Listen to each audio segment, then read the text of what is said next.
ꯑꯍꯥꯟꯕ ꯃꯛꯇꯗ ꯌꯦꯡꯕꯤꯔꯤꯕ ꯃꯌꯥꯝ ꯄꯨꯝꯅꯃꯛꯀꯤ ꯑꯩ ꯃꯅꯤꯄꯨꯔꯤ ꯃꯤꯔꯣꯜ ꯃꯥꯏꯀꯩꯗꯒꯤ ꯑꯜꯄꯣꯅꯥ ꯗꯦꯕꯤ ꯍꯦꯄꯤ ꯅ꯭ꯌꯨ ꯌꯣꯔꯛꯇꯒꯤ ꯑꯅꯧꯕ ꯆꯍꯤꯒꯤ ꯃꯌꯥꯝꯗ ꯅꯨꯡꯁꯤ ꯄꯥꯎꯖꯦꯜ ꯄꯤꯖꯔꯤ ꯍꯦꯄꯤ ꯅ꯭ꯌꯨ ꯏꯌꯔ 2021 ꯑꯅꯧꯕ ꯆꯍꯤꯗ ꯑꯩꯈꯣꯏ ꯃꯌꯥꯝ ꯄꯨꯝꯅꯃꯛ ꯑꯩꯈꯣꯏ ꯖꯒꯠꯀꯤ ꯃꯄꯨꯅ ꯌꯥꯊꯪ ꯄꯤꯕꯤꯔꯗꯤ ꯑꯅꯥ ꯑꯌꯦꯛ ꯌꯥꯎꯗꯅ ꯅꯨꯡꯉꯥꯏꯅ ꯄꯥꯟꯒꯅꯤ ꯍꯥꯏꯅ ꯅꯤꯖꯔꯤ ꯃꯌꯥꯝꯗ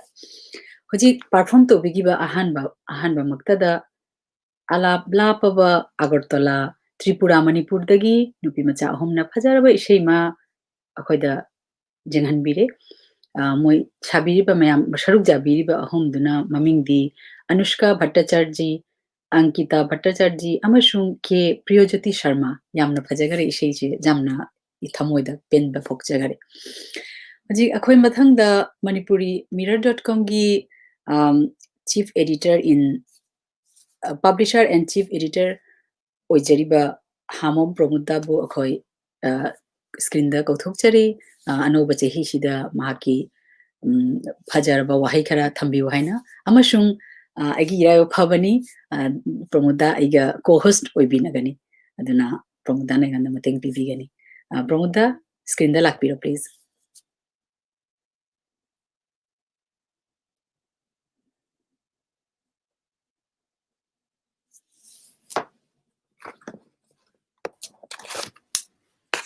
Thank you, Epi. Thagachari.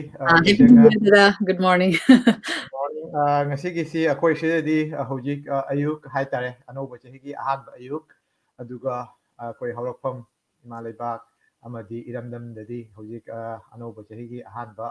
numidang oina oire so mayamda amkamuk egi maigedagi su akoi imu manung amadi Manipuri Mirror team gi maigedagi ai proposal pijari handaki chahi si haitare anoba chahi lakpasida ꯑꯩꯈꯣꯏ ꯃꯌꯥꯝꯒꯤ ꯃꯤꯑꯣꯏꯕ ꯃꯌꯥꯝꯒꯤ ꯏꯁꯥꯒꯤ ꯏꯃꯨꯡꯒꯤ ꯑꯃꯗꯤ ꯉꯥ ꯂꯩꯕꯥꯛ ꯏꯔꯝꯗꯝ ꯃꯌꯥꯝꯒꯤꯇ ꯅꯠꯇꯅ ꯃꯌꯥꯝꯒꯤ ꯑꯄꯨꯟꯕ ꯑꯩꯈꯣꯏ ꯂꯩꯕꯥꯛꯀꯤ ꯍꯥꯏꯇꯥꯔꯦ ꯑꯩꯈꯣꯏ ꯄ꯭ꯔꯤꯊꯤꯕꯤ ꯑꯁꯤꯒꯤ ꯌꯥꯏꯐ ꯅꯨꯡꯉꯥꯏꯕ ꯑꯣꯏꯁꯅꯨ ꯍꯥꯏꯅ ꯃꯌꯥꯝꯗ ꯅꯤꯖꯔꯤ ꯑꯃꯁꯨꯡ ꯉꯁꯤꯒꯤ ꯊꯧꯔꯝꯁꯤꯗ ꯃꯅꯤꯄꯨꯔꯤ ꯃꯤꯔꯔꯒꯤ ꯊꯣꯏꯗꯣꯛꯄ ꯍꯥꯏꯅꯤꯡꯉꯥꯏ ꯂꯩꯇꯦ ꯑꯁꯤ ꯑꯅꯧꯕ ꯑꯩꯈꯣꯏꯒꯤ ꯈꯣꯡꯊꯥꯡꯅꯤꯅ ꯑꯩꯈꯣꯏ ꯑꯁꯣꯏꯕ ꯑꯉꯥꯝꯕ ꯈꯔ ꯂꯩꯔꯒꯁꯨ ꯃꯌꯥꯝꯅ ꯉꯥꯛꯄꯤꯒꯅꯤ ꯈꯜꯂꯤ ngasi program su yamna samna yamna chamna sinjabani koi khudakta haitare kharnagi manung sida sum akoi sidadi chahi gi 31st December da chahi hobasi mayam imung mayam natraga ko family mayam pullaga chahi gi tawjabani adubu handaki sina kaino oibanina pandemic amadi covid-19 na maram oidana imung amaga yum amaga imanaba sinao natraga relative kanamta mafam amada da punba ngamde aduna asigi kurong chadaba asi yengaga akoi online da oina mayamgi kaino si sum pangthuosi haina si sum khanaraga sum khudakta tawkhibani so ngasigi thoram sida saruk yarakadaba amasung yabiriba haitare akoi Bangladesh dagi Manipur dagi Tripura dagi Assam dagi adigadi akoi Canada dagi America dagi pungpunimak dagi saruk yabiriba amasung tembang biriba mayam su amukasu hana thagachari aduga loina akoi matang asum isei nongmai khara sum etina su haigiduni akoi sum tanjarakani tawbatabu handaki si ngasigi si haitare yamna thodo hendokna afaba kaino dinate kai paidagi ahenba natraga hendok thodok kaino ta koina ngamjaba khara mayamdagi sum haijaraga sum lokacharaga recorded oina live tawjabani maramdi network fattaba natraga studio da kudak kaino tawba ngamdaba na koi recorded oina kudak nongini sida haitare mayamdagi khomjeldaga mayamdagi tawraga sum tawjabani so thank you all again wishing you all very happy new year thank you all Epi, you can go ahead. Thank you, Dada. Dadagi Pajagaraba Wahi Kara Koida Tambibi Tamakta. Ashishe Maruin Akogi program Shidi New Year Gishum She Jago Haitare cultural program Akoi Mayam the Uchagaina to Jabani, Matam Shujam Ko Nagare, as Dadana Hagi Badunim. Adu Matanga Akoi Lejare, New York Tagi, Oja Jagannatna Pungcholoma Mayam the Utpigani, Akoi Mayam Immediate Tabinaresi.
ꯌꯥꯝ ꯁꯥꯊꯤꯅ ꯏꯃꯣꯟꯗ ꯅꯨꯡꯉꯥꯏꯕ ꯐꯥꯎꯏ ꯑꯩꯈꯣꯏꯒꯤꯗꯤ ꯆꯍꯤ ꯑꯅꯧꯕꯒꯤ ꯑꯌꯨꯛ ꯉꯟꯇꯥꯅꯤ ꯑꯁꯤꯒ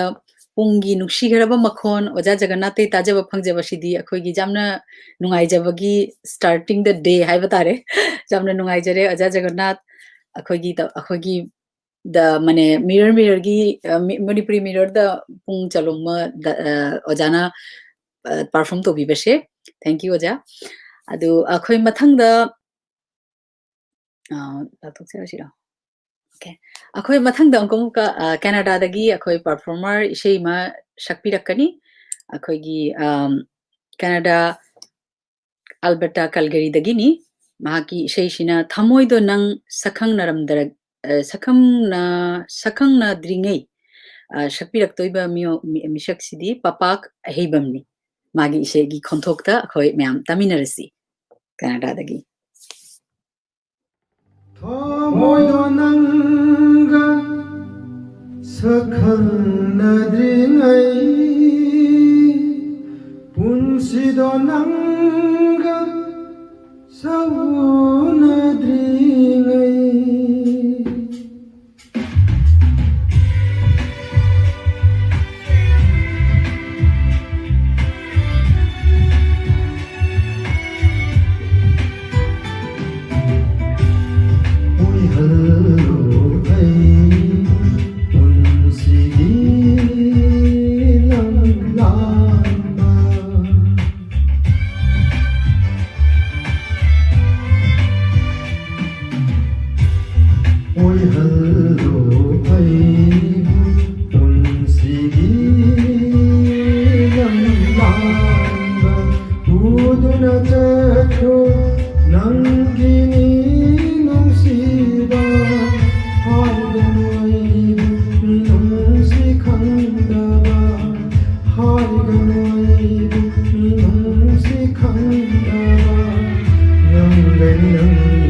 Nara likhan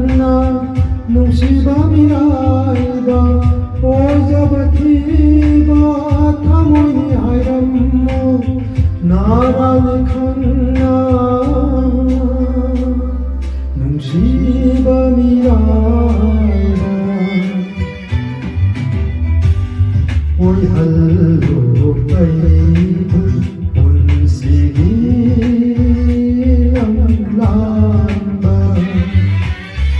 ꯄꯨꯗꯨꯅ ꯆꯠꯈꯣ ꯅꯪꯒꯤ ꯅꯨꯡꯁꯤꯕ ꯍꯥꯏꯗꯅ ꯑꯩꯕꯨ ꯃꯤꯅꯨꯡꯁꯤ ꯈꯪꯗꯕ ꯉꯝꯒꯩ ꯅꯪꯕꯨ ꯄꯨꯟꯁꯤꯒꯤ ꯀꯥꯏꯅꯕ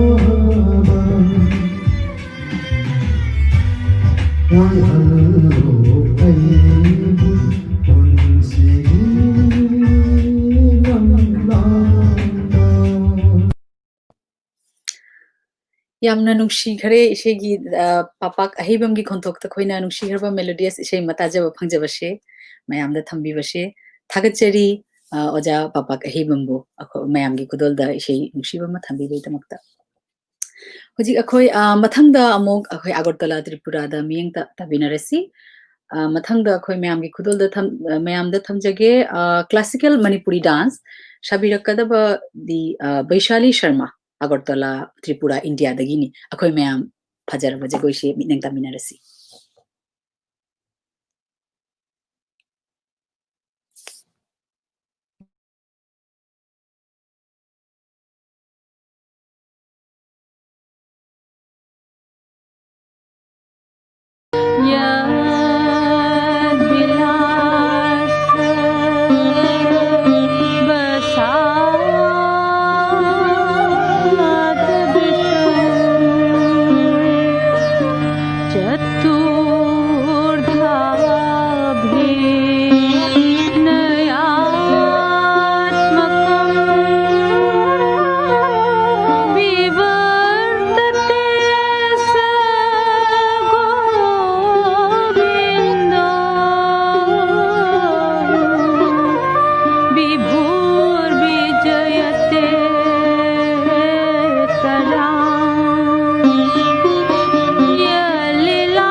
Tanu anule pana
ai hujik mayam gi mafam da agi co-host oibiri ba Promuda bu skin da lakpi wana ai request tawjari dada continue to be please. Thank you, Epi Thagachari, Yangbiriba Mayam, Amashung, Koi Kenochi Saru Yabiriba Mayam, Shamkosu Thagachari, Akoina, Nasi Manipuri Mirror, New Year celebration live events. Asidagi chu Koi Hatare, Sida Yaubiriba, Amashung Saru Yagadaba, Kenokasu Lae, Koi Bangladestagi, Oja Chandrajit, Oja Chandrajit, Akoi Maraxida Lairagadi, Kenoda Depot, Piro, Bangladeski Makaidagi. Koi anouba chahi lakpasida wahai kharatang thaminaba nisingjari Oja Chandrajit.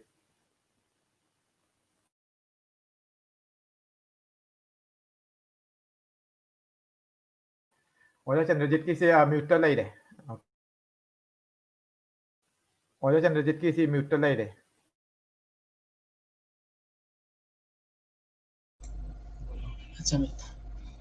Ngasi Krista gi komchat anouba chahi gi ahanba numit asida Manipuri mirorna asumna malemda khundaduna leiba Manipuri chinau singi oiba pung sei jagoi amadi nungai jai phabagi wari singgulgi thoram asi usilak ngilapegi damakta Manipuri mirror pu pobiriba ichinaw khudingmakpu ehagna isagi maikaidagi amadi Bangladesh ki Manipuri furupchagi maikaidagi namkhai leitana thagatchari ngasi asumna Bangladesh amadi Manipur Assam Tripura Maitena khundana leiriba namdam asigi mapanda New York Canada asumna mapanda leina ichinaw singa masagi lailaisu tamba amadi thaugi makha ponna leikiba ichinaw singna asumna malemgi Manipuri ichinaw sing khudingmakpu punsinbagi thawdang lorokpagi damakta amuk namkhai leitana amuk khanna thagatchari amasung nungai jai phaba khanghanjari ngasi Kristagi khongchatki anouba chahigi ahanba numitki Bangladesh ki matamgi matungina hujik numidang pung 8 makhairom taraklaba matamni adu khudingmakki mafamda anouba chahigi jaifa paudam miyamgi mafamda thamjari amasung tunggi punsi nungai jai phaba nijari ngasi malemda taibang miyoibana hingliba khudingmakki mafamda haukiba chahi haibadi 2020 sopnagi Manipuri khunagi tanatte malemgi taibang miyoiba khudingmakki awa taraba chahi ama ekhoina karamna tungoina lenna lakhi haiba awa thnana lakhiba khudingmak haibadi covid kauba laina asina thengna khaba laina asina pakluraba awa takhiba Manipur Bangladesh ki Manipuri chinaw singdasu takhidaba natte Bangladesh ki Manipuri chinaw singdasu hariba laina asina thengnana awaba kya taduna lei ngasisu thengnakhi adubu thoidokna siba mati jawdragasu do malemda khundariba Manipuri khudingmakki mafamda ichinaw singi mafamda kama covid lainana awaba takhiba khudingmakpusu Bangladesh ki Manipuri ichinaw gi maikaidagi Manipuri mirror gi maikaidagi awaba phongdokchari punna amasung laina laichat asida thawai hakchangdagi thawai khaina thaba awaba tahoriba imong manung adusu Bangladesh ki Manipuri furupchagi maikaidagi amadi Manipuri mirror gi maikaidagi awaba tariba imong manunggi mafamdasu awaba phongdokchari amasung ekhona adugi imong manungduga nungaitaba phongdokchari si lakliba ngasi chaliba horiba ngasidagi horiba chahi asida asumna covid kauba laina asi taibang pumba ꯈꯨꯗꯤꯡꯃꯛꯇꯒꯤ ꯂꯩꯅꯥ ꯑꯁꯤ ꯀꯣꯛꯄ ꯑꯣꯏꯔꯁꯅꯨ ꯑꯃꯁꯨꯡ ꯅꯨꯡꯉꯥꯏ ꯌꯥꯏꯐꯕ ꯊꯧꯖꯥꯜ ꯄꯤꯕꯤꯅꯕ ꯍꯥꯏꯗꯨꯅ ꯈꯨꯠꯁꯦꯝ ꯃꯄꯨꯒꯤ ꯃꯐꯝꯗ ꯌꯥꯏꯐ ꯊꯧꯖꯥꯜ ꯅꯤꯖꯔꯤ ꯑꯃꯗꯤ ngasi covid ko balay na asina ngasi maksu Bangladesh miyoi tara taret laina asina laikide nauna chamapanga marifu tara nauna anaba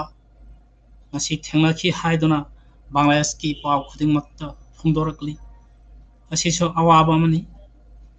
asidagi so adu Bangladesh ki onadi si chang khara handharakpani sibagi chang sisu handharakpani nauna anabagi sak solakpa sisu chang handharakpani ada lawi asigumna Malayam dasu asigi laina asigi siba amadi laina asi nauna solakpada chang si handharakpa oisanu haiduna taibang sambiba mapugi mafamda jaiphat hojal nijari chaliba chahi asi aina Bangladesh ki Manipuri sinau singi maikaidagi oina ngasigi mafamda mayam mafamda khajikang ningsingjari ngasi Bangladesh ki chauthokchaningai orba Bangali ijati ki chauthokchaningai oraba chahi lising kayagi chauthokchaningai oraba itihas ki marida mayek sengna ina leihaba ijati ki mapari oiriba Bangabandhu Sheikh Mujibur Rahman ki chama suba mapok kumon ki Mujib Sotoborsho chahi ama mapung phana ekhona ngasi silang liba sibusu koi Bangladesh ki Manipuri sinau singi maikaidagi Bangladesh ki ningtam gi mafamda ekhona asigi nungai jaifaba phungdokjari amasung Mujib Sotoborsho asidasu ekhogi Bangladesh ki Manipuri sinau singna tangai phadana saruk jabiduna thorom asibu chahi phana chahi amagi government amadi sarkar amadi besarkari সংস্থা kyana silakpa tharomda silangrai ekhona December ki tang 23 da natraga 22 da Silet ki khoigi Gaurav mana badminton tournament ta mai paklakpagi damakta mahakpusu Manipuri mirror na su asigi thagat wahi kya thagat iragi Bangladesh ki Manipuri khunai mai kai dagi Malayam da khunda aduna laiba Manipuri khunai mai kai khuding maktagi su Gaurav pusu yakhona thagat chari amasung ikai khumna jawa chari ngasi asumna Manipuri mirror na khudong chaba lauduna ngasi Kristagi khumchaki kumgi anauba chahigi ahanba numit asimaktada asumna Manipuri lonna ko ima lonna Malayam sinthungna wari sanaba phauna gani haiduna ko Tripura Agartala amadi Assam Manipur New York Canada da lairiba Manipuri sinau singbu linggen manabagi puchel phiralda matona purakna ngasi ekhoi masen ima lonna ekhoi masen sak mai unaduna sak pau phaunariba si ekhoi gi damakta jamna nungai nungai harau janai ni amasung chauthokchani ni haiduna ekhoina Manipuri mirror gi mihut khuding makki mafamda harau nungaina phongdokchari ngasi asumna tekta kaidana chahi khudingi matam tarakba khuding makta asumna sinlakpa tobiraknamagi haiduna aina now promote mahak Manipuri mirror gi chief editor amasung publishers pubiraba ki mafamdasu thau pubiraba khuding makki mafamdasu aina Bangladesh ki Manipuri chinau singi mai kaidagi nolukna ningsingjari mafam asi aroibada tekta kaidana amukka chaliba chahi asibu Manipuri chinau sing khuding makka loinana Malayam da leiriba taibang mioiba khuding makpusu ana exidagi kopiba oresano haiduna taibang mapuda nijabaga loinana mayam mafamda jaifaminarasi haiduna mayam mafamdagi aroiba mafam nijari jaifare joy Bangla Thank you, Chandrita. Yam nungare ojagi mamon leiraba wahi kyatang koi tajaba phangjare. So mathangda koi asum performance da sum koi changsanjarasi epi da aina nolokera nishingjari ma sum mathang kari leiriba sum thambisi. Thank you. Thank you, Promoda. Aina shum haijabada akhoi classical jagoi ma akhoina mayam da utpi gi bado adu akhoi oja oi bado adu akhoi mabu thanks piho dare thagat chaba adu akhoi chitha jahore alan bangak pi gani aina khalli ojana akhoi jamna phajagraba classical jagoi ashemite gi jamna nungai jaraba pukning huraba amani akhodi agartala dagi uba phange chatra makshu shigi thauram sigi keno matungin jamna nungai jare thagachari ojabu amuka hanna amasung huji oja indrajita bushu thagachari huji chandrajita bu mahaki phajagraba maron mayamda new year gi anuba chahi gi mayamda thambi be tamakta thagachari amuka hanna okay huji akhoi mathangda amuk isai jagoi da chathajarage hoji angkomka hoi New York tagi nupi macha ahum emi mutum thaja hamom amasung athoibi mutum moi ahumna phoshu jagoi sharakani akhoi mayam meeting taminarasi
thok na nungsi khare ingang ahum na perform to na mayam da utpase mayam ingang ahum chigi tamakta lai khuram biu ya yaifa mongol pina biu khogi mitei gi culture mitei gi culture se moina phana thamba namjaba moina try to jari se adu jamna nungsi khare thank you adu akhoi mathang da amuk chathajarage mathang da amuk select ta silet Bangladesh tagi ni matamgi isei nungsi maithong yengjage Aparna Rani Sinha nipa magi khonthok da khoi myam taminarasi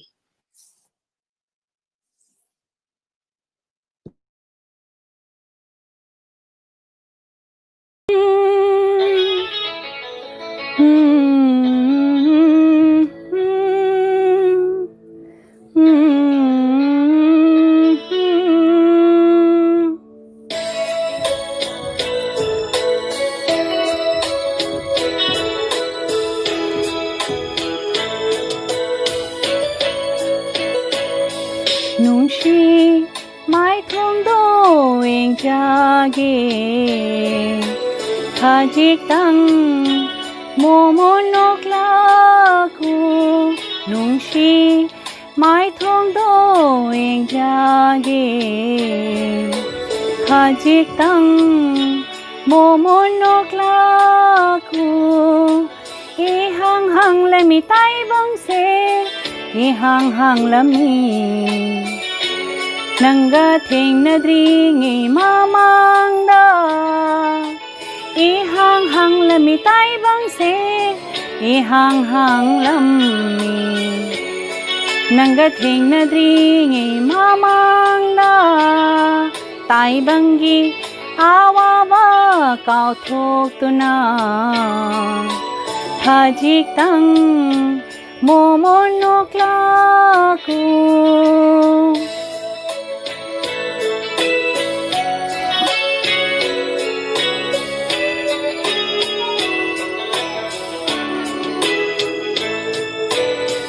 leirangi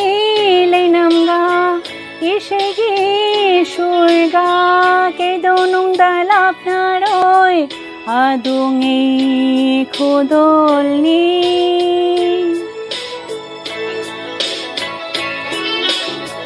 nahaki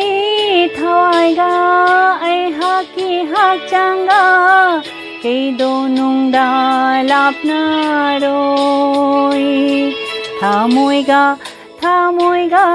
tinarashi khajik tang momo nok la ku nungshi mai thong do eng jage khajik tang momo nok la ku khaurang na ngai ri nungshigi lamida ekai na pakhat na to do eng jage khana nungshiba na haki thawaiga ai haki hakchanga ke donung da lapna roi thamoiga tinarashi khajik tang momo nok la ku nungshi mai thong do eng jage khajik tang momo nok la ku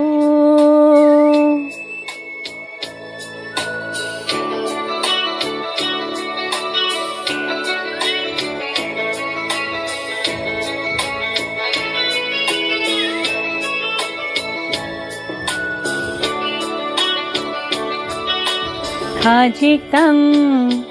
momo nok la ku khajik tang momo nok la ku khajik tang momo nok la ku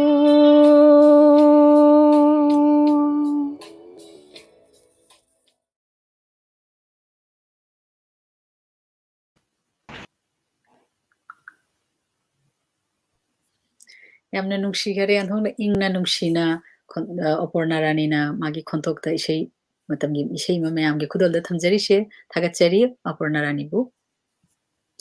mathangda akhoi amu jagoida chathajarani Agartala da Agartala Tripura dagi Shabishanau jagoi se folk jagoi haiba tare shabirakadaba mamingna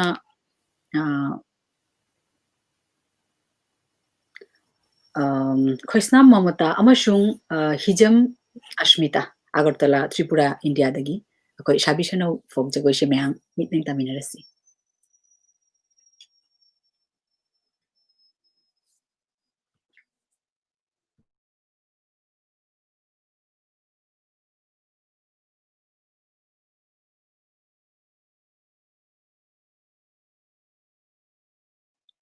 mayamri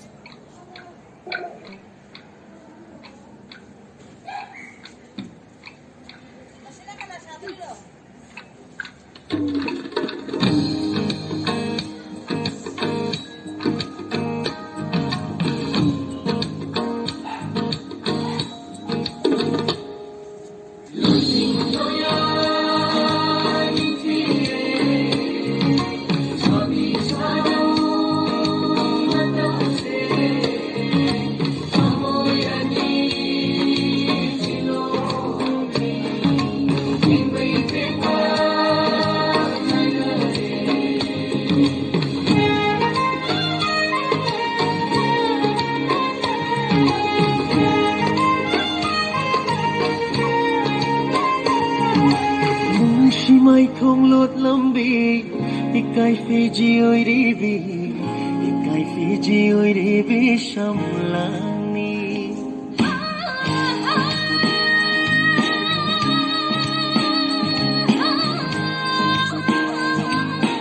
Nung si mai không lột lâm bì Ikai Fiji oi ribi Ikai Fiji oi ribi Shamlani Gajage ngashiri ikuchina Yang jage thamoy sila penba makai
ꯃꯌꯥꯝ ꯌꯦꯡꯕꯤꯕ ꯊꯥꯒꯠꯆꯔꯤ ꯑꯦꯄꯤꯂꯥꯕ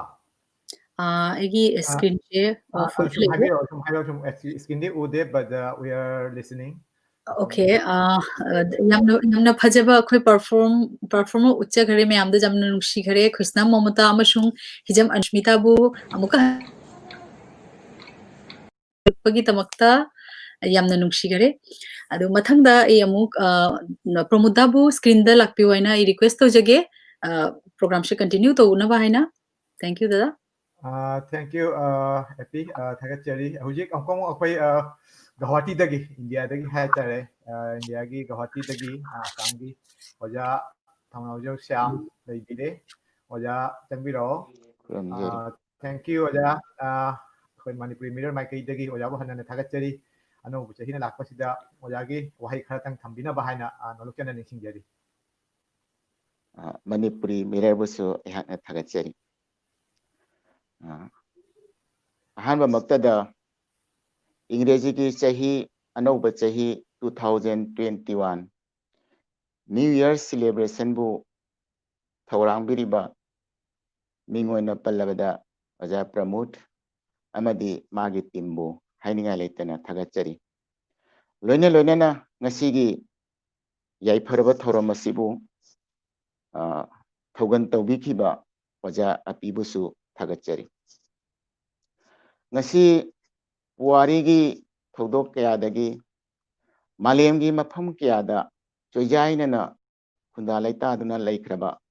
amadi thabakki punsina lamdam kayada leibikhraba ichinaw punamakta ayhakna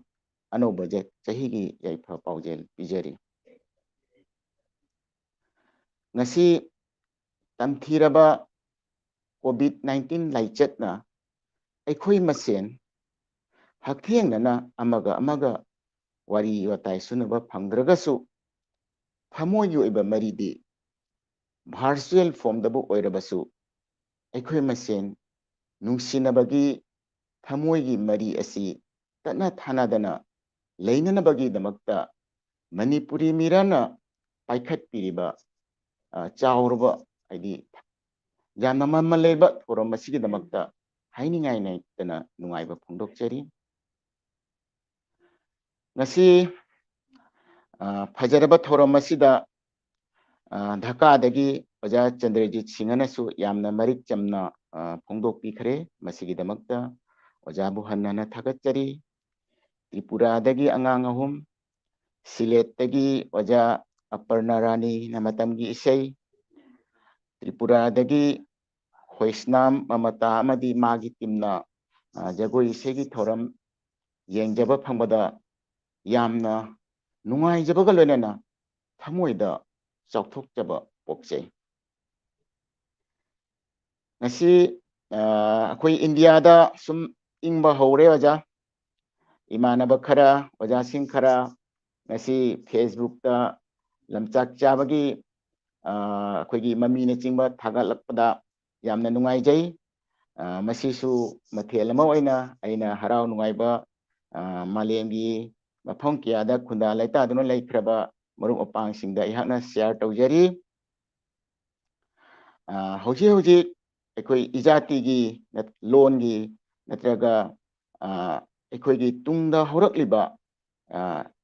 icha inaw singi damakta khallaga chatkiba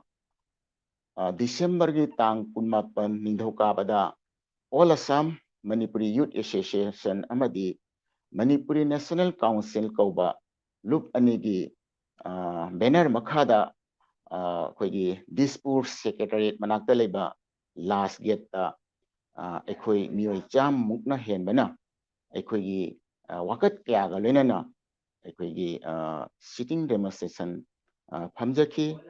masi thamoide yamna chauthokjaba amadi nungaijaba pokchai maramdi ngasi aikoina larik laisuda aikoina mayamdagi aikoina tadragasu borak bheli dadi akhoi meitainabu percentage hele haina tajai adubu political gi maramdadi aikhoise akhoi kairak leitaba hai dagadra aikhoise dum sontha bagum tawi aduna karigumba Assam government na ꯑꯩꯈꯣꯏꯗ ꯄꯤꯕꯤꯔꯤꯕ Manipuri development council ꯑꯁꯤꯒꯤ ꯃꯊꯛꯇ ꯑꯩꯈꯣꯏꯒꯤ political autonomy ꯐꯪꯅꯕꯒꯤꯗꯃꯛꯇ ꯍꯟꯗꯛ ꯁꯝꯅ ꯑꯃꯤꯌꯥ ꯑꯃꯗꯤ MNCꯅ ꯄꯨꯈꯠꯂꯛꯂꯤꯕ Manipuri autonomous council ꯃꯁꯤ ꯑꯩꯈꯣꯏꯅ ꯗꯥꯕꯤ ꯇꯥꯟꯕ ꯍꯧꯈ꯭ꯔꯦ ꯑꯩꯈꯣꯏꯒꯤ ꯋꯥꯀꯠ ꯄꯤꯁꯟꯕ ꯚꯥꯔꯠꯀꯤ ꯄ꯭ꯔꯥꯏꯝ ꯃꯤꯅꯤꯁꯇꯔ ꯅꯔꯦꯟꯗ꯭ꯔ ꯃꯣꯗꯤꯖꯤ ꯑꯃꯗꯤ ꯑꯁꯥꯝꯒꯤ ꯆꯤꯐ ꯃꯤꯅꯤꯁꯇꯔꯅꯆꯤꯡꯕꯗ ꯑꯩꯈꯣꯏꯅ ꯄꯤꯁꯤꯟꯈ꯭ꯔꯦ ꯃꯁꯤ ꯑꯩꯈꯣꯏ ꯑꯁꯥ ꯇꯧꯕ ꯌꯥꯏ ꯃꯁꯤ ꯑꯩꯈꯣꯏ ꯏꯟꯗꯤꯌꯥ ꯒꯣꯚꯔꯟꯃꯦꯟꯠꯅ ꯄꯤꯕ ꯑꯩꯈꯣꯏꯗ ꯔꯥꯏꯠ ꯑꯃꯅꯤ ꯑꯩꯈꯣꯏ ꯇꯥꯟꯕ ꯌꯥꯏ ꯃꯁꯤ ꯍꯧꯖꯤꯛ ꯍꯧꯖꯤꯛ ꯐꯪꯗ꯭ꯔꯒꯁꯨ ꯑꯩꯈꯣꯏ ꯇꯨꯡꯒꯤ ꯍꯧꯔꯛꯂꯤꯕ ꯏꯆꯥ ꯏꯅꯥꯎꯁꯤꯡꯒꯤꯗꯃꯛꯇꯅꯤ ꯃꯁꯤ ꯈꯟꯕꯗ ꯑꯩꯁꯨ ꯄꯥꯔꯇꯤꯁꯤꯄꯦꯟ ꯑꯃꯅ ꯌꯥꯎꯖꯕꯗ ꯊꯃꯣꯏꯗ ꯌꯥꯝꯅ ꯅꯨꯡꯉꯥꯏꯖꯕ ꯄꯣꯛꯆꯩ ꯃꯌꯥꯝꯁꯨ ꯈꯪꯕꯤꯔꯝꯒꯅꯤ ꯃꯥꯏꯐꯥꯅ ꯑꯩꯈꯣꯏꯒꯤ ꯂꯣꯟ ꯑꯁꯤꯕꯨ ꯑꯁꯥꯝꯒꯤ ꯑꯦꯁꯣꯁꯤꯌꯦꯠ ꯑꯣꯐꯤꯁꯤꯌꯦꯜ ꯂꯦꯡꯒ꯭ꯋꯦꯖ ꯑꯣꯏꯍꯟꯕꯤꯌꯨ ꯍꯥꯏꯗꯨꯅ ꯊꯥ ꯑꯃꯕꯨ ꯍꯦꯜꯂꯝꯃꯅꯤ ꯃꯊꯪ ꯆꯠꯊꯔꯛꯂꯤ ꯃꯁꯤꯁꯨ ꯌꯥꯝꯅ ꯐꯕ ꯌꯥꯝꯅ ꯊꯥꯒꯠꯅꯤꯡꯉꯥꯏ ꯑꯣꯏꯕ ꯈꯣꯡꯊꯥꯡ ꯑꯃꯅꯤ ꯍꯥꯏꯅ ꯂꯧꯖꯅꯤꯡꯉꯤ ꯃꯔꯝꯗꯤ ꯑꯩꯈꯣꯏꯅ ꯍꯧꯖꯤꯛ ꯍꯧꯖꯤꯛ ꯑꯩꯈꯣꯏꯅ ꯇꯥꯜꯂꯤꯕ ꯋꯥꯀꯠ ꯅꯠꯇ꯭ꯔꯒ ꯑꯩꯈꯣꯏꯒꯤ ꯗꯤꯃꯥꯟ ꯗꯥꯕꯤꯁꯤꯡꯁꯤ ꯐꯪꯗ꯭ꯔꯒꯁꯨ ꯑꯩꯈꯣꯏꯅ ꯑꯆꯧꯕ ꯑꯃ ꯇꯥꯜꯂꯒꯗꯤ ꯑꯩꯈꯣꯏꯅ ꯑꯄꯤꯛꯄ ꯑꯃ ꯐꯪꯒꯅꯤ ꯃꯌꯥꯝꯅꯁꯨ ꯈꯪꯕꯤꯔꯤꯕꯗꯨꯅꯤ ꯑꯗꯣ ꯐꯪꯐꯝꯁꯨ ꯊꯣꯛꯏ ꯑꯩꯈꯣꯏ ꯃꯁꯤ ꯑꯩꯈꯣꯏꯒꯤ ꯒꯣꯚꯔꯟꯃꯦꯟꯠꯅ ꯏꯟꯗꯤꯌా ꯒꯣꯚꯔꯟꯃꯦꯟꯠꯅ ꯄꯤꯕ ꯑꯩꯈꯣꯏꯒꯤ ꯔꯥꯏꯠꯅꯤ ꯃꯁꯤꯗ ꯀꯅꯥꯒꯨꯝꯕꯅ ꯑꯩꯈꯣꯏꯁꯤ ꯍꯥꯏꯗꯤ ꯅꯤꯡꯍꯟꯅꯤꯡꯉꯥꯏ ꯑꯣꯏꯕ ꯋꯥꯐꯝ ꯀꯌꯥ ꯇꯥꯗꯕ ꯅꯠꯇꯦ ꯃꯗꯣ ꯃꯈꯣꯏ ꯑꯗꯨꯁꯨ ꯍꯧꯖꯤꯛ ꯍꯧꯖꯤꯛ ꯑꯩꯍꯥꯛꯅ ꯁꯣꯁꯤꯌꯦꯜ ꯃꯤꯗꯤꯌꯥꯅꯆꯤꯡꯕꯗ ꯎꯖꯕꯗ ꯃꯈꯣꯏꯗꯨꯁꯨ ꯈꯔ ꯍꯥꯏꯗꯤ ꯍꯧꯖꯤꯛ ꯍꯧꯖꯤꯛ ꯑꯩꯈꯣꯏ ꯚꯥꯞ ꯇꯥꯃꯤꯟꯅꯕꯒꯤ ꯍꯥꯏꯗꯤ ꯖꯥꯏꯅ ꯗꯥꯕꯤꯁꯤꯡꯁꯤ ꯖꯥꯏꯅ ꯍꯥꯏꯕꯒꯤ ꯋꯥꯈꯜ ꯑꯃ ꯑꯩꯅ ꯎꯕ ꯐꯪꯖꯩ ꯃꯁꯤ ꯌꯥꯝꯅ ꯅꯨꯡꯉꯥꯏꯖꯕ ꯑꯃꯅꯤ ꯃꯁꯤ ꯑꯩꯍꯥꯛꯅ ꯁꯦꯌꯔ ꯇꯧꯖꯔꯤ ꯑꯩꯍꯥꯛ ꯊꯣꯏꯅ ꯍꯥꯏꯖꯅꯤꯡꯉꯥꯏ ꯂꯩꯖꯗꯦ ꯀꯩꯅꯣꯗꯤ ꯑꯩ ꯉꯥꯡꯕꯁꯨ ꯌꯥꯝꯅ ꯍꯩꯖꯗꯦ ꯍꯥꯏꯖꯔꯤꯕ ꯑꯩ ꯐ꯭ꯔꯦꯡꯂꯤ ꯁ꯭ꯄꯤꯀꯤꯡ ꯑꯔꯣꯏꯕꯗ ꯑꯩꯍꯥꯛꯅ ꯑꯩꯈꯣꯏꯒꯤ ꯅꯨꯡꯁꯤꯖꯔꯕ ꯏꯆꯤꯟ ꯏꯅꯥꯎ ꯊꯕꯛꯀꯤ ꯃꯔꯨꯑꯣꯏꯅ ꯊꯕꯛꯀꯤ ꯗꯃꯛꯇ ꯃꯄꯥꯟꯗ ꯂꯩꯈ꯭ꯔꯕ ꯑꯩꯈꯣꯏ ꯏꯔꯩꯆꯥ ꯈꯨꯗꯤꯡꯃꯛꯅ ꯅꯥꯗ ꯌꯦꯛꯇꯕ ꯍꯛꯆꯥꯡ ꯐꯕ ꯍꯥꯏꯗꯤ ꯅꯨꯡꯉꯥꯏ ꯌꯥꯏꯐꯕ ꯑꯃꯗꯤ ꯃꯇꯤꯡ ꯂꯩꯕ ꯄꯨꯟꯁꯤ ꯃꯔꯦꯜ ꯑꯃ ꯄꯤꯅꯕꯤꯌꯨ ꯍꯥꯏꯅ ꯁꯦꯝꯕꯤꯕ ꯃꯄꯨꯗ ꯑꯩꯍꯥꯛꯅ ꯊꯧꯅꯤꯖꯕꯒ ꯂꯣꯏꯅꯅ ꯌꯥꯏꯐꯔꯕ ꯄꯥꯎꯖꯦꯜ ꯑꯁꯤ ꯃꯤꯌꯥꯝꯗ ꯄꯤꯖꯔꯤ ꯄꯨꯝꯅꯃꯛꯄꯨ ꯑꯃꯨꯛꯀ ꯍꯟꯅ ꯊꯥꯒꯠꯆꯔꯤ ꯈꯨꯔꯨꯝꯖꯔꯤ ꯊꯦꯡꯛ ꯌꯨ ꯑꯣꯖꯥ ꯌꯥꯝꯅ ꯃꯔꯤꯛ ꯆꯨꯝꯅ ꯄꯥꯎꯗꯝ ꯈꯔꯇꯪ ꯄꯤꯕꯤꯔꯛꯄꯁꯦ ꯑꯩꯈꯣꯏꯒꯤ ꯑꯣꯏꯅꯗꯤ ꯌꯥꯝꯅ ꯂꯥꯏꯕꯛ ꯐꯕꯅꯤ ꯑꯗꯨ ꯍꯧꯖꯤꯛ ꯃꯊꯪꯗ ꯃꯇꯝ ꯌꯥꯝ ꯂꯧꯖꯔꯣꯏ ꯃꯊꯪꯗ ꯁꯨꯝ ꯑꯩ FBꯗ ꯄꯤꯁꯟꯖꯔꯒꯦ ꯑꯩꯈꯣꯏ ꯂꯥꯏꯚꯇ ꯀꯣꯃꯦꯟ ꯄꯤꯔꯛꯄ ꯈꯔꯁꯨ ꯂꯩꯔ ꯃꯥꯜꯂꯦ ꯑꯗꯨꯁꯤꯡꯗꯨꯁꯨ ꯁꯨꯝ ꯃꯌꯥꯝꯗ ꯇꯥꯍꯟꯁꯤ ꯑꯗꯨꯒ ꯂꯣꯏꯅꯅ ꯀꯅꯥꯅ ꯀꯔꯤ ꯍꯥꯏꯔꯛꯄꯗꯨꯁꯨ ꯑꯩꯁꯨ ꯇꯥꯅꯤꯡꯉꯤ ꯑꯩꯈꯣꯏ ꯃꯅꯤꯄꯨꯔꯤ ꯃꯤꯗꯤꯌꯥ ꯇꯤꯝꯁꯨ ꯇꯥꯖꯅꯤꯡꯉꯤ thank you Thank you, Oja Shembusu amuka hanna thagatsari mahaki maman leiraba wahi khara mayamda thambibai tumakta amuka hanna thagatsari ꯑꯣꯖꯥ ꯄꯤꯕꯁꯨ ꯊꯥꯒꯠꯆꯔꯤ ai comment khara pathakjarake kamjari Oja ai comment khara mayamgi mafamda thamjarake Keniana yamna nungshi ahum amashung yamna phajei thagatsari Kenibu Krisna Mongol, proud of Manipuri Mirror, arranging for the first time worldwide New Year celebration. Really, it's a creditable event. Thagatseri Oja Krishna Mongol bu. Rasel Maibam Thaja Emi Athoibi Fajei Nushibana. Thagatseri. Nondon Naurem Thagatseri Amashung Ahumbu Takpi Tambi Bagi Ojashimbu. Thagatseri Jamu. Thanga Tongbram Amarjit. This is the sweetest dance. Thagatseri Ojamu. Thank you. Thanga Tongbram Amarjit. Amuka hana. Taibang Mapuna Thaujan Biba Oishanu Manipuri Amashung Malem Sida Leiriba Kuding Mapu. Thagatseri Ojabu. Raichandra Chingtham. Nice, my dear Kiran Kumar. Thagatseri Ojabu. Minoti Devi Aparna Yamphajei, very good. Thank you.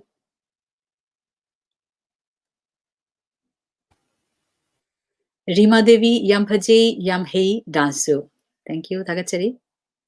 Otondrila phajei. Thank you. Ningthojam J Apu Mamata amashung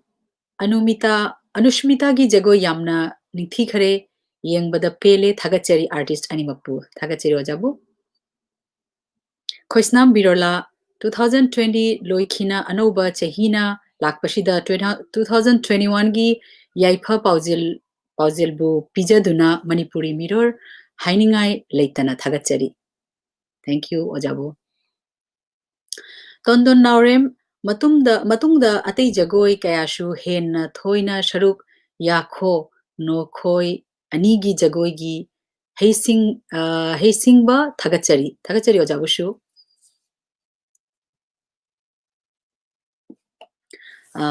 Akhoi mathangda amuk isei jagoi da chathajarage.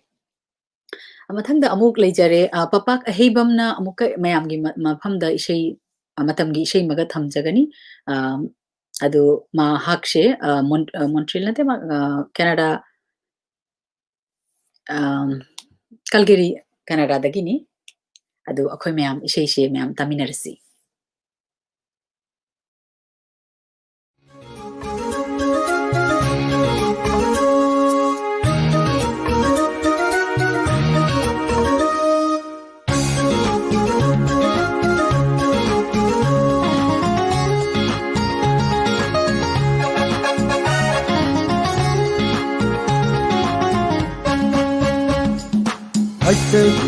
Khallam se ho nam se khallam se ho nam se lam lan ba kanna gi oi kidhar waje lam lan ba kanna gi oi kidhar waje khallu ba khuding are ba tare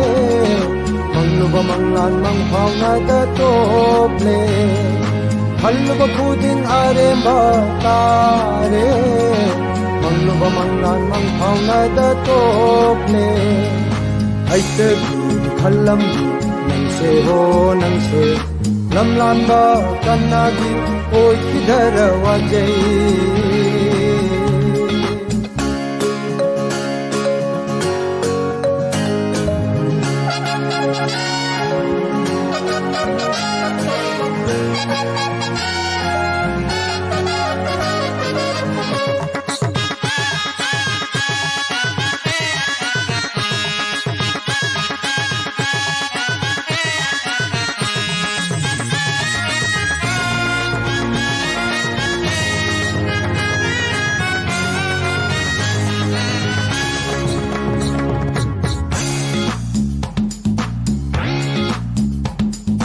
Angang oiringaidagi khanjarakhi nangbu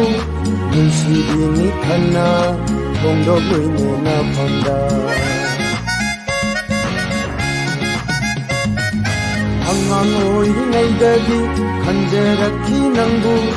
nunsibini khanna bongdogoine na phanda Nungsina balaikre paukhum lakhi laina Nungsina balaikre Paukhum lakhi laina Unsi se chana Ashum lelu Tamla male Hallu ba khuding are ba tare Manglu ba manglan mang phawna da tople Aite khallam nang se ho nang se lam lan ba kanna gi oi kidhar wajai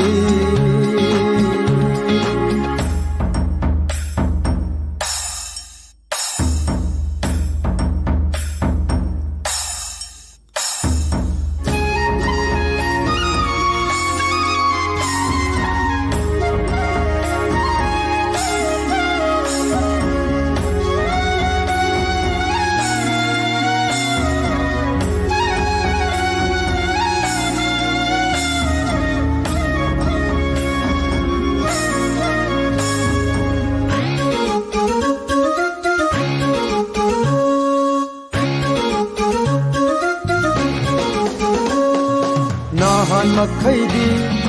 kaidaudu na laiki matam chana ponglakpa yadabara hanglaki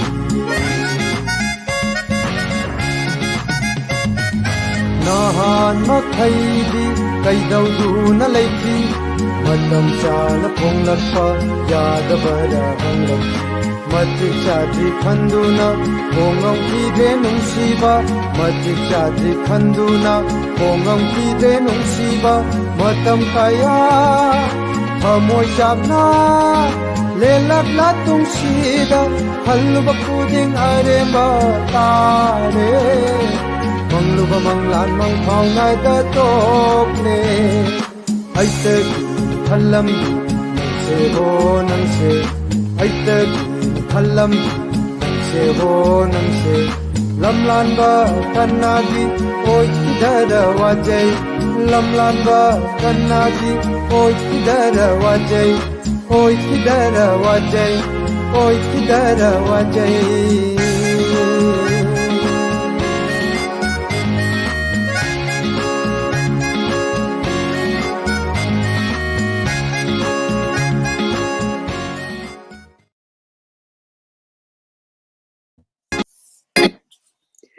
थागतचरी अंथोकनो फजग्रब इसे मयामदा खुदल थमिबे तमक्ता पापोक अहिबम बो अमुक हन्ना थागतचरी जामना नुंगाई खरे निंथि गरे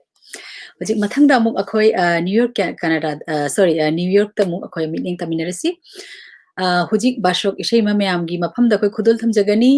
शरुक जाबिगदेबा मयामदी ओजा Jagannath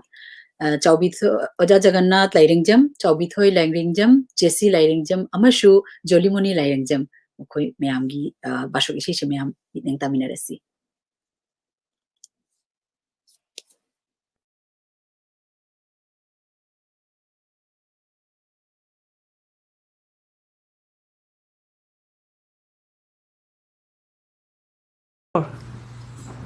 Namaste everyone.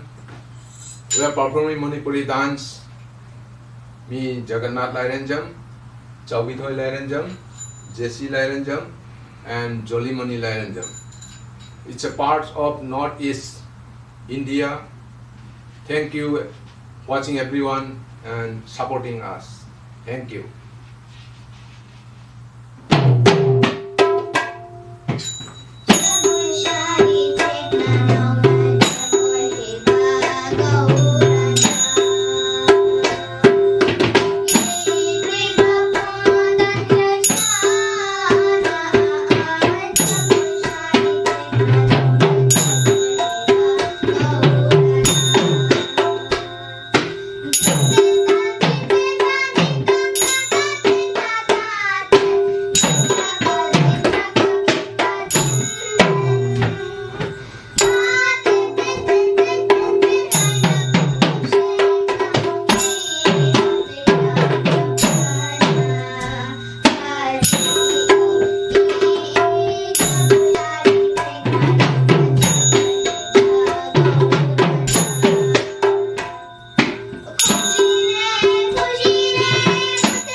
Yam phajagare yamna nungai khare akhoi oja jagannath tagi bashak ise akhoi mayam dagi taba phangbache thagat chari jori lairingjam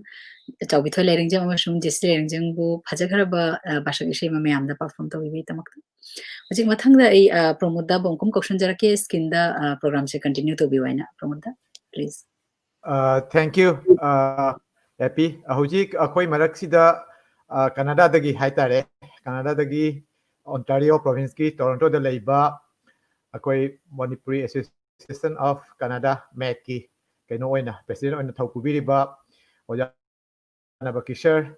taram nokchari Manipuri mirror maikai dagi akoi team gi maikai dagi oja busu thagachari nasigi nuairaba anobo chahi gi aham ayuk sida ojaगी वहाई खरा तंग थमिनबा निसिंग जरी thank you पुमनामपु खुरुमजरी Manipur Minergi team bo ahanbada congratulations amadi thank you to the entire team for making it happen masi ahanbaigi noti Manipur Minergi team bo amadi isorbu khurumjari anoba chahi 2021 sina ekoi punamakpu afaba yaifaba shaukhatpa amadi covid ki akanba sapu dagi ekhoibu ngakpiramba kanbiramba ohenbiramu haiduna ishori mphomda ekoi punamak diminarasi Prithibi mapam kyada leiriba khwai punamakpu anoba chahi gi yaifamangal Manipuri Association of Canada ki thaupuriba ama oina amadi ehak isamak nabakishor hobijamna amadi family na yaifamangal nijari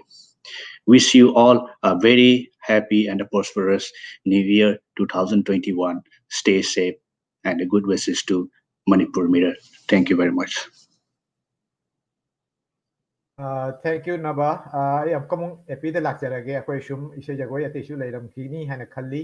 adu shum mathang mathang shum continue tau bc thank you epi go ahead thank you dada amashung thank you oja nobakishar bu magi new year wish mayam da thambi bagi tamakta amukhanna thagachari thank you dada khuji akhoi khwa mathang da isei jagoi da muk chathajarage mathang da lejare mayam da matang kara tang lojage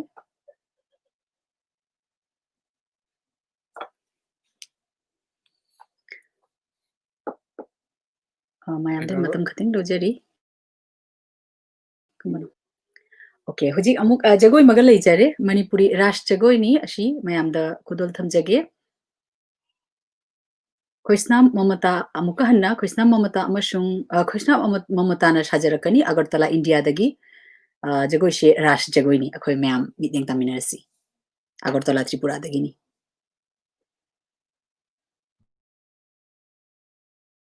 Radhanatton chu haiba yai asi akoi ras jagoi gi manung da chanba Radhanattan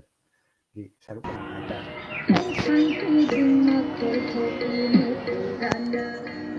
Kacinto tu mai tau aja deh. Aka tu patho.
Thank you all.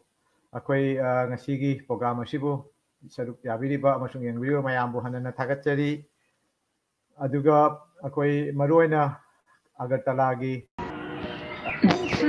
Tripura Agartala-gi team dagi Oja Mongol amadi galoinana entire team panamakpusu ngasigi salom asida yamna kai hatare ining pung thawat poina yabirakpa amasung sem sabrakpitama tanja silauraga mukas thagatchari. Hojik machangda akoi mayamda thamjaribasi akoi mayamsu khangisini epi asum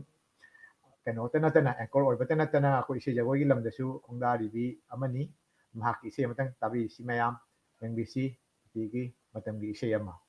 Thank you.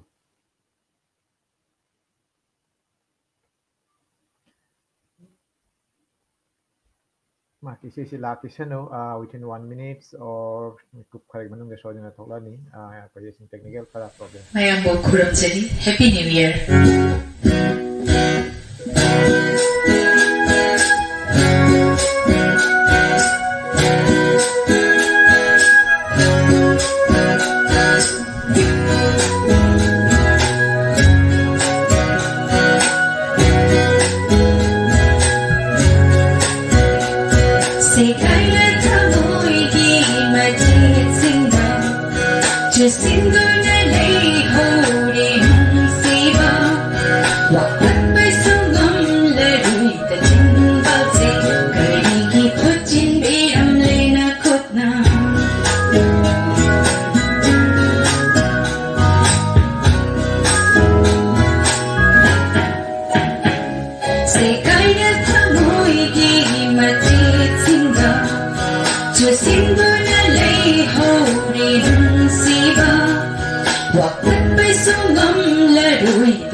thank you ꯌꯥꯝ ꯐꯖꯈ꯭ꯔꯦ ꯏꯁꯩꯁꯦ happy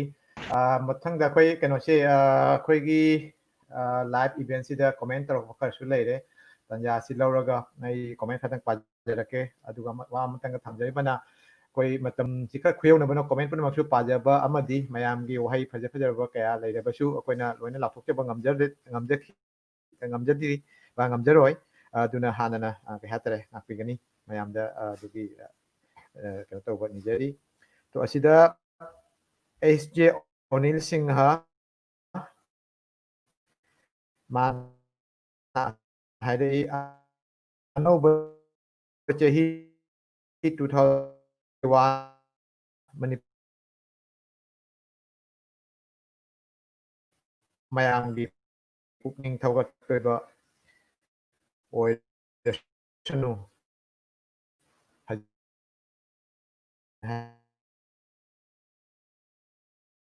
ꯃꯛꯇ ꯃꯥꯏ ꯄꯥꯛꯄ ꯑꯣꯏꯔꯁꯅꯨ ꯑꯗꯨꯒ ꯂꯣꯏꯅꯅ ꯑꯦꯄꯤꯅ ꯍꯥꯏꯔꯛꯏ ꯑꯄꯔꯅꯥ ꯔꯥꯅꯤ ꯏꯅꯝꯃ ꯐꯖꯕꯅ ꯂꯣꯏ ꯊꯪꯗꯁꯨ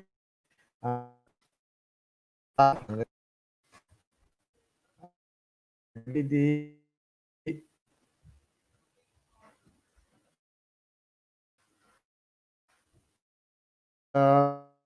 ꯑꯇꯩ ꯑꯇꯩ ꯃꯌꯥꯝ ꯑꯃ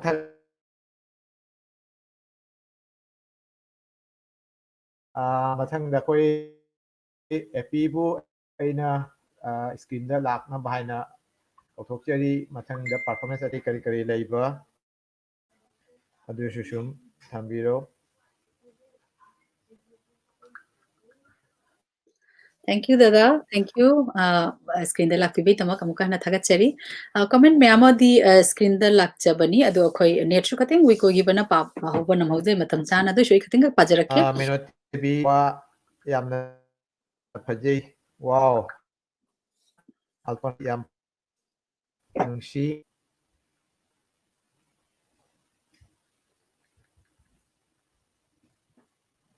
Program leiba kari atai sinamai ka yawba sum tahibi.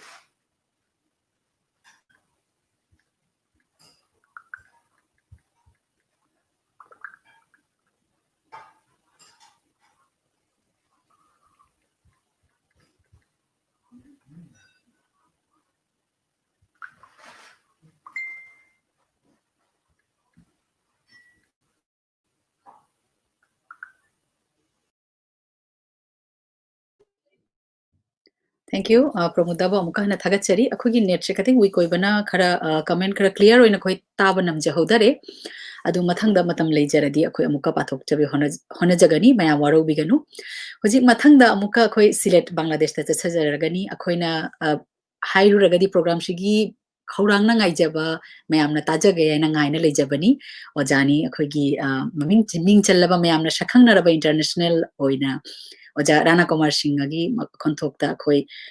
isai Rabindra Sangeet phajaraba ma akhoi miteiro na handok chaba adu akhoi mayam da perform thabi jagani adu akhoi mayam taminarasi ojagi konthokta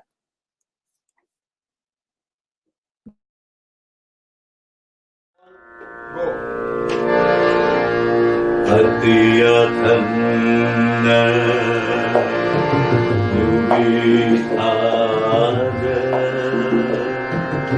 Malim thanna thawai Adugi manu tuda Aina phangle Aigi mafam Matuna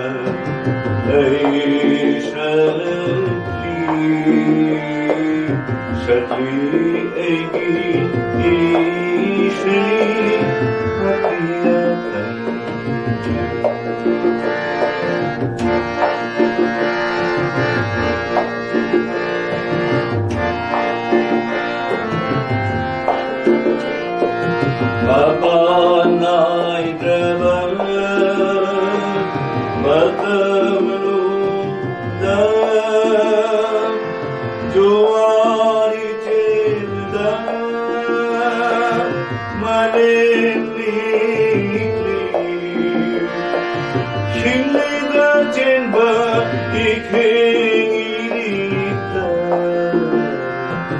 Hallimani Nattuna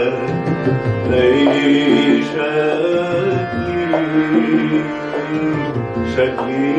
Egi Ishai Hatiyatan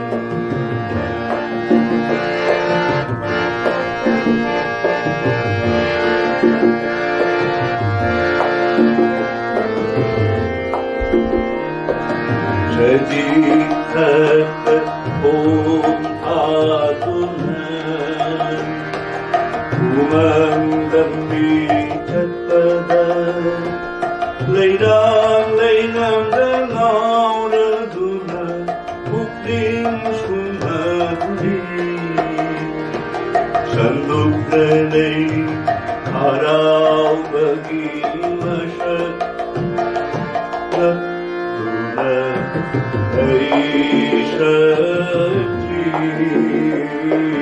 Shakli Egi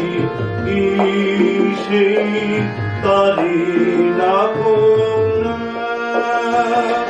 Inli Mitinda Alinda Shandukli Hawai Haja Akhanda Manunda Khanda Babu Dili Egi Natulan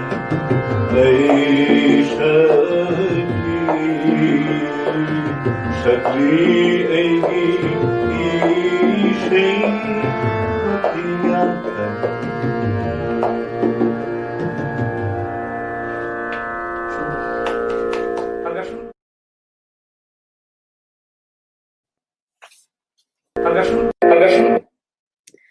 Majaranabu amukahana thagatsari mahaki isei tajo phangjabasidi khoigi iraibakni jamsatina nuksigare amasung toblada ratul busu thagatsari yamna phajaba Rabindra Sangeet miteironna khoi tajaba phangjare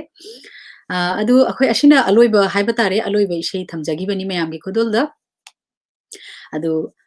akhoi anauba chahigi amuka hanna mayamda yaifamongol nijari mayam tekta kaidana ana exaudana 2021 se akhoi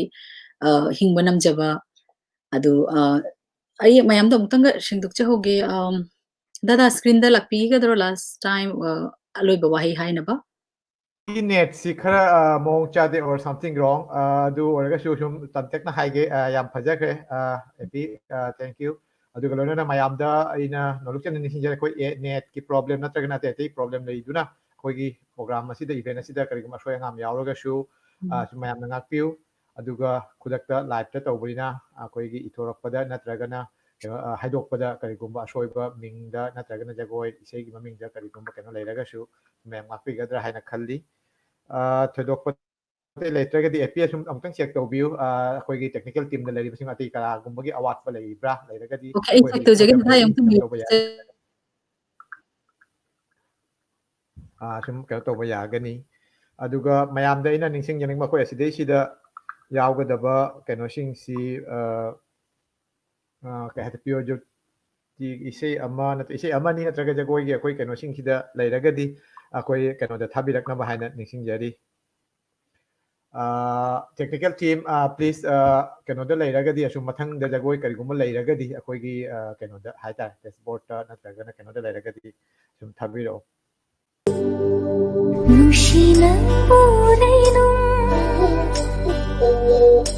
Nushilang borainum ai mathanum khoirakshe nushilang daina biro he nushi thoiraba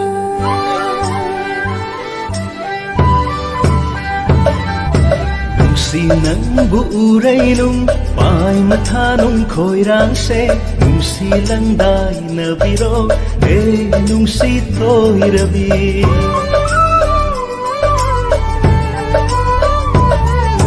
Nushilang borainum ai mathanum khoirakshe nushilang daina biro he nushi thoiraba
Thank you Epi ang lerga da shakiro ay shum okay yare. Thank you dada. Dada thank you amuk hanna thagatchari dada bu. Amashung phajagraba nungsigraba akhoi lauthokpada kating soija hore maming khoisnam natibuji perform to kibado Sharma Priyojyoti Sharma bu amukhanna thagatchari yamna nungsiba jagoi ma mayamda perform to betamakta Agartala Tripura dagi ni ma na jagoi shabi gibado thagatchari amuk hanna ado akhoi matam kharaga lei khatinga akhoi comment amani thaktang akhoi pathok jagi aina hona jage ade akhoi mayamda jathang lojarage okay thonajam Shyam Singh Ramindra Sangit Manipuri da ahan bataba phangjabani anthokna nungsi khare isei shi